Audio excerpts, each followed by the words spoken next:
Welcome to the Faith and Business Podcast. I'm your host, Elle Edwards, founder of the Faith and Business Playground, here with mentoring, accountability, and this podcast to help you embrace your inner weirdo, help you be you, so you can make Jesus CEO of your life and business.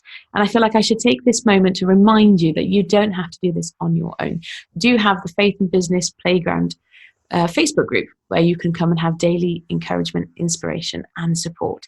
If you go to facebook.com/groups/Uia Christian Entrepreneur to come and join us. I will, of course, put a link to the group in the show notes as well.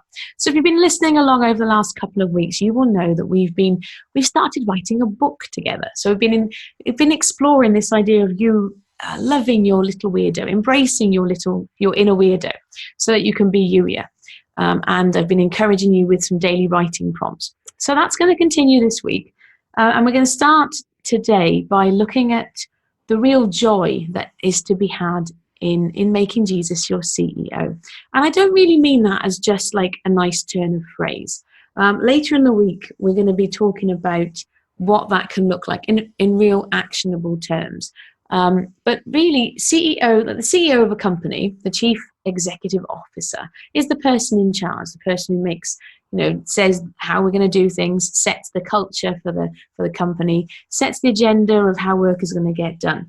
And the real joy of doing business God's way is that things don't always necessarily go how you anticipate they will. However, they can be ultimately more freeing.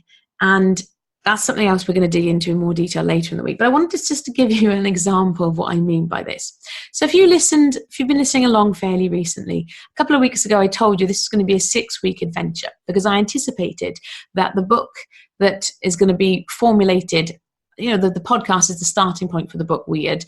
The book is going to have 30 chapters. We have 5 podcast episodes every week. Therefore, it's to reason. Even my maths could tell me that's 6 weeks of content. However, the way that you might have heard me tell you this before, but the way I plan these podcast episodes is I don't plan weeks and weeks and weeks in advance. I tend to record about a week in advance. And I will sit down at the start of the week with my notebook, with God, and say, right, what are we going to do? And these ideas then pop into my head. I believe they're God-given, and my evidence for that is the number of times somebody has come back and said, how did you know that I needed to hear that? And the real answer is, well, I didn't know that you needed to hear that, but God did.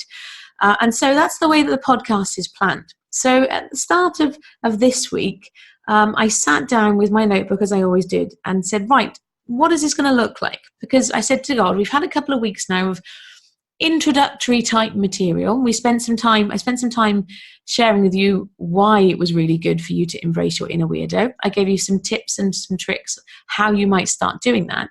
But what I said to God was that we really need to get into the real meaty bits now, like in real practical terms. I don't want this to be just some fluffy book. I want there to be real actionable stuff. And then and I'm laughing because then what it reminded me was that actually we have the next 4 weeks worth, what was going to be the next 4 weeks worth of content for the podcast, or the next 20 chapters of the book, are things like Uia productivity, Uia goal setting, Uia get stuff done. And we've already had a week on each of those here on the podcast already. Now, if it had been left to me and I was doing this on my own and by my own energy, I would probably have forgotten that we'd already done this stuff, or we wouldn't have done it previously. Because what I was reminded of as well is that when I recorded that content several weeks ago, it was the content we needed for that moment in time, and it served a particular purpose. And so if I was doing all of this in isolation, striving, pushing, doing it by my own accord, it wouldn't have worked out quite so gently and nicely. So that's the real joy, really. Yes, it can be challenging. We will talk about that later in the week. Yes, it's not always easy, but ultimately what we're talking about here is actually stepping into God's best for you. And so I wanted to encourage you in today's episode, and over the next few days we are going to be exploring more what it looks like to have Jesus as your CEO. But by way of introduction at the start of this week, though, and I guess when the book comes together, this will be the sort of beginning of the end of that final conclusion type section of the book.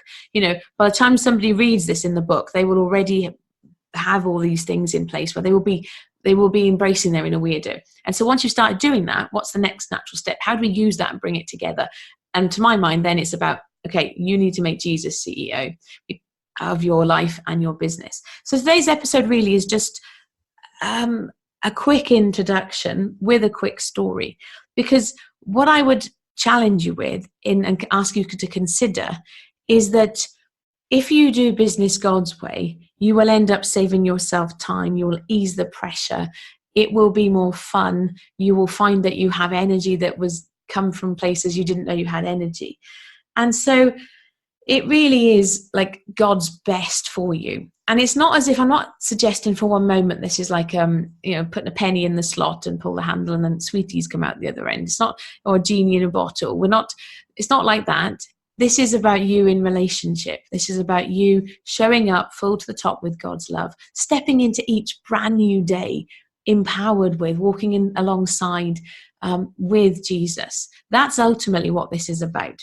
And so my writing prompt for you today really is, as we start thinking about you making Jesus CEO of your life and business, are there any areas where you are feeling resistance to that? Now, this reminds me of a conversation we had in the playground where one of the ladies said that the phrase CEO, because she'd had a few examples of CEOs who weren't particularly encouraging, supportive, wonderful people. And so that left her personally with a negative framework or a negative story around that label CEO. The same thing happens for some people when they talk about, if I was to say to you, God is your father. If you don't have a particularly strong, good, loving, wonderful, encouraging father figure in your life, it stands to reason that you are going to struggle with this idea of God as your father. Let's be candid. If your dad, used to beat you up and scared you silly, why would you want to have God in that role? And the same is true with this label CEO. And so I want you to think about and to consider if there are any areas where you feel resistance, and also areas in terms of, we are multifaceted. And so you might find, as you reflect on this, and as ever, I'd remind you to do this alongside with God, ask him to illuminate and bring to mind those things that are pertinent to you. But what you might find as well is that you might be great at going to God with family stuff, for example, but when it comes to the nitty-gritty of your business, you find it more challenging. Or by contrast, you might be pretty good at doing business with God and chatting with him about stuff, but you tend not to bother him with the little silly, what you consider are silly day-to-day niceties. So that's why I want you to reflect on and consider in preparation for tomorrow and the rest of the week. Are there any areas where you feel resistance to this idea of Jesus as your CEO? That is your writing prompt. As ever, I would encourage you, if you feel so inclined or inspired, do please come and share what comes up for you in the Faith and Business Playground group on Facebook, facebook.com/groups/Uia Christian Entrepreneur. And even if you don't want to share all the deep and dark and biggest stuff, just come and be encouraged by other Jesus friends, because it's a really lovely little space, and it is, God helping us little by little growing, and we're meeting some wonderful new people in there. Anyway, I'm going to be back tomorrow. Tomorrow we're going to be talking about his power in our weakness, and I've got another little story for you on that one as well. When is there not a story? But I'll be back tomorrow with that one. In the meantime, as ever, thank you for listening. Thank you for being here, and I shall catch up with you tomorrow. Take care. Bye-bye.